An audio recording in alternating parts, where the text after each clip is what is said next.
What's up guys, and welcome back to SimCity.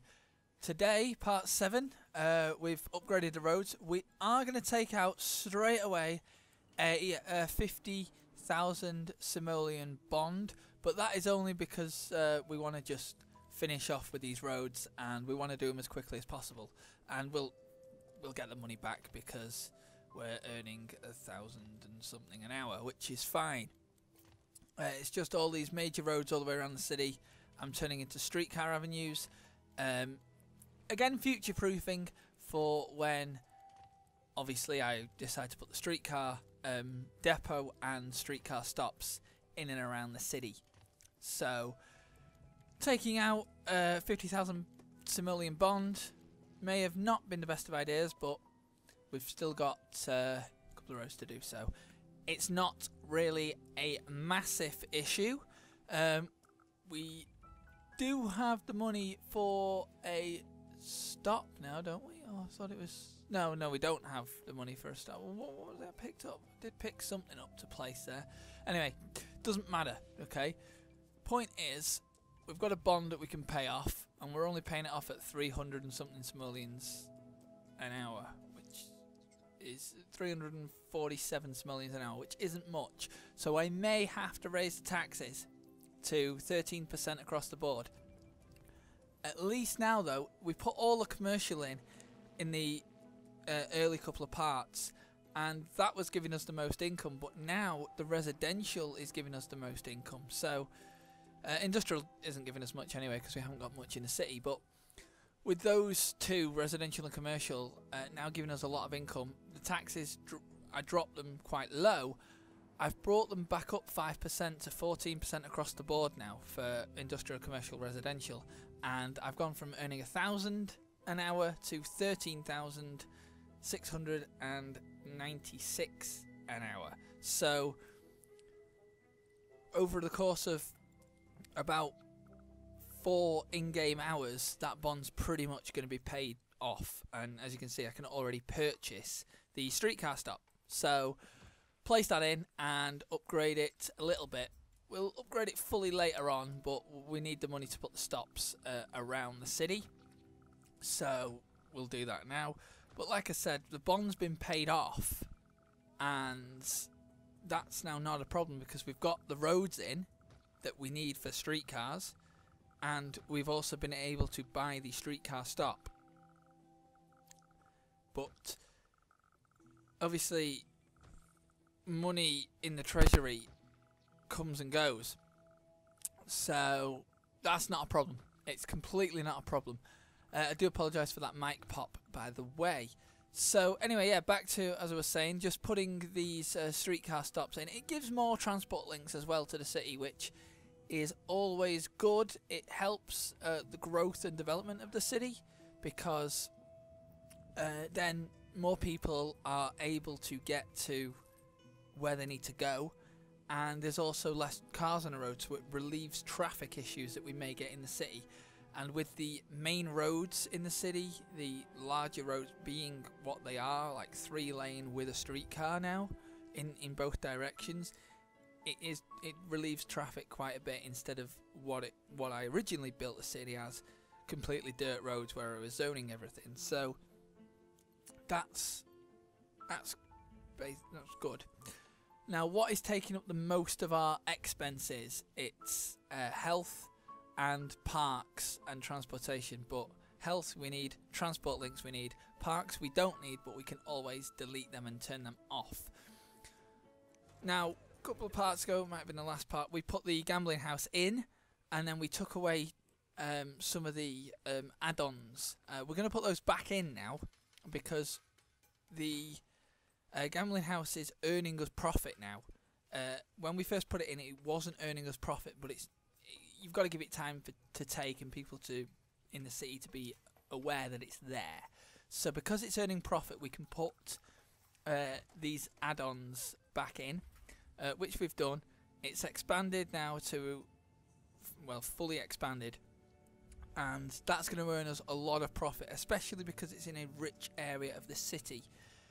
I do want to put some more stuff around that area just to make the land value even more than it is. I know it's not going to get any higher than high, which it's already set as, but the richer the area is, the more money that's going to get, the more money that's in that particular area of the city that obviously I've got to try and get into the government area to spend on city stuff, which we can do, not a problem.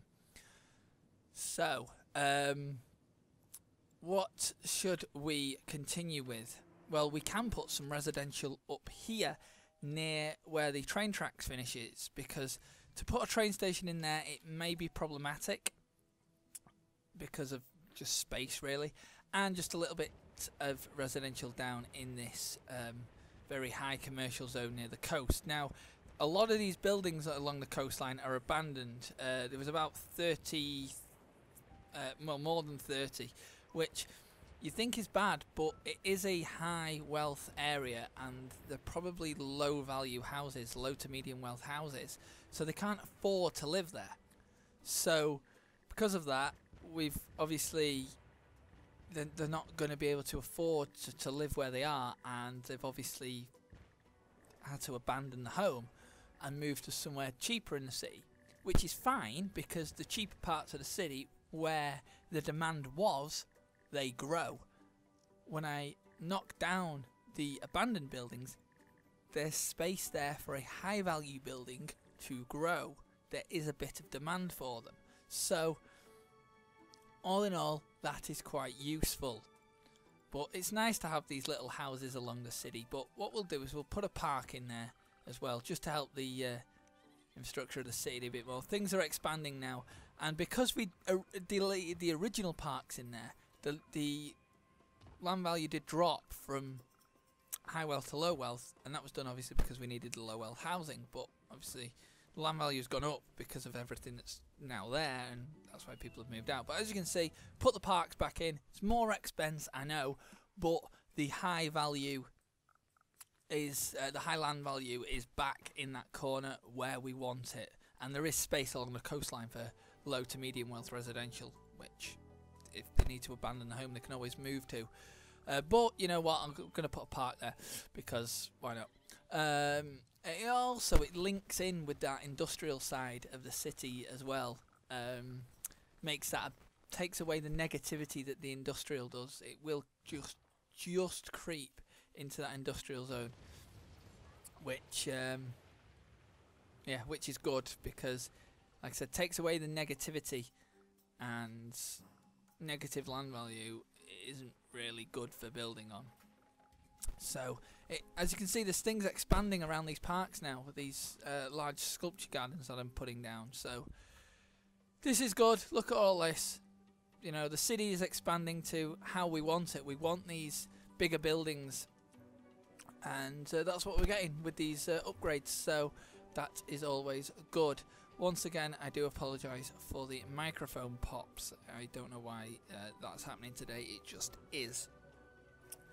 Now, what problems do we have in this city? Well, we've got 2 sewage outflow pipes in kind of bad areas, but they're treating the sewage pretty well, so we don't really need to do anything with those. But there is negative land value around that wind power farm, but that's about it really in the entire city.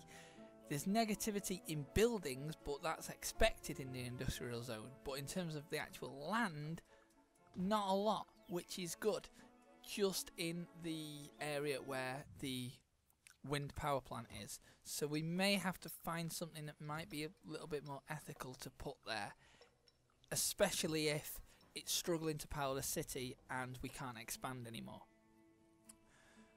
Okay, so what else do we need to do? Well, you know what? I might actually try to link up these 2 parts of the city, these 2 high wealth parts of the city, as best I can, because then we've got high value coastline and then a medium value coastline as well for people to live on. And yeah, you know, the nice houses people want to live on, they want sea views and everything, so give them what they want. Now the town hall is requesting things, we can expand it. We can put these departments in there. So we want people visiting, so we're going to put a department of tourism in. That'll be able to attract tourists, attract visitors to the city, and we can put obviously we can then build better attractions. As the city grows, we'll be able to add more departments to said city. So Department of Tourism has been approved. We can place the mayor's house, not the mayor's mansion yet, that's not been approved, but we can place the mayor's house. He's going to live on the coastline, so that's the first of many rich houses going onto that coastline. We are pretty close as well to the next town hall upgrade, so that's possibly another department, which I might go with I might go with the Department of Finance actually, because it helps us. Or have we already got Department of Finance? No, yeah, Department of Finance, because it will help with the individual tax rates of everything. We can tax everything individually, so that might be useful, especially for getting money into the city. Okay, so 1 second, because I'm just going to sort the mic out. I do apologise about this. Okay, do apologise for the mic pops throughout this episode. I don't know what's happening with it, but as I said, I do apologise. I'll try and get it fixed. I know it's happened in the past couple of episodes, but I will try and get that fixed properly for the next, well, from now on, basically. I will try and get it fixed. Anyway, more about the city. The town hall wants something else. Is there an upgrade? Oh, yes, there is. The sign. Yeah, that kind of should have gone on there as one of the first things, but it didn't. Oh well, it's on there now.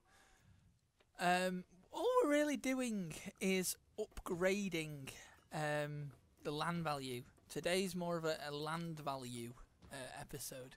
Upgrading the land value with parks is taking hits in our expenses, because they are quite expensive to run, but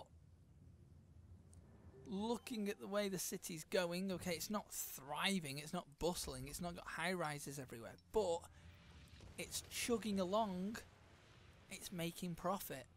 Okay, I could make the roads a bit, narrower in terms of more roads, more intersections, more junctions, but that could only create traffic problems.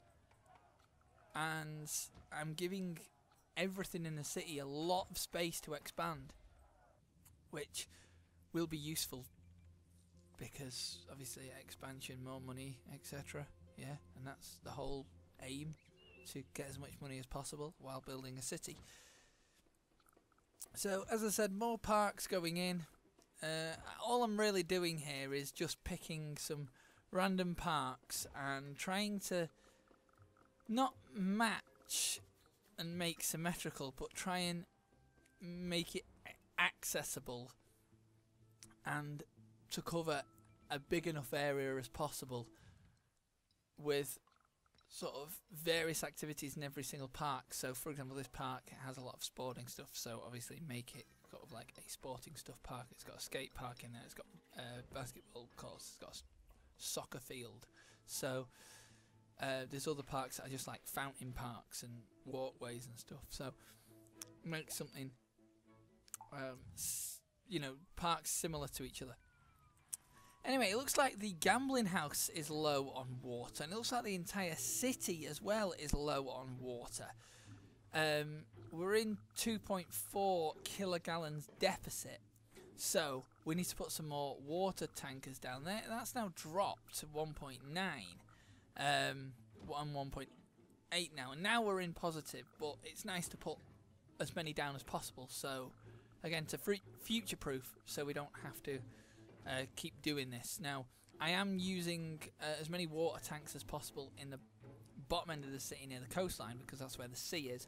Trying to not put them up near the wind farm, which is also near the sewage power plant, because obviously it's sewage, it's contaminated water, and the same in industrial zones, because it pollution. But we are now in 72.5 kilogallons of excess, so that's quite a lot of water. And electricity and power is in 19.3 megawatts of excess, so that's high, but we could do with getting something a bit more powerful. The solar power plant does have a better output, so maybe it's worth putting one of these in. But if I shut down this entire power plant, I'm gonna lose power pretty quickly, so we're just gonna have to drop the excess by trying to gather space as best I can, and hopefully these 4, 5, 6 wind turbines will be enough to power the city for now while we're building a solar power plant. So some commercial's going to get destroyed, maybe some residential. Yeah, do it at the residential that's building, but to expand this, commercial will get destroyed. So that's that. But once this is built, we can destroy the wind power plants. This way we're not running out of power really quickly, and the city's not going to completely crash into turmoil with a power outage. So anyway, we are coming near the end of this episode now.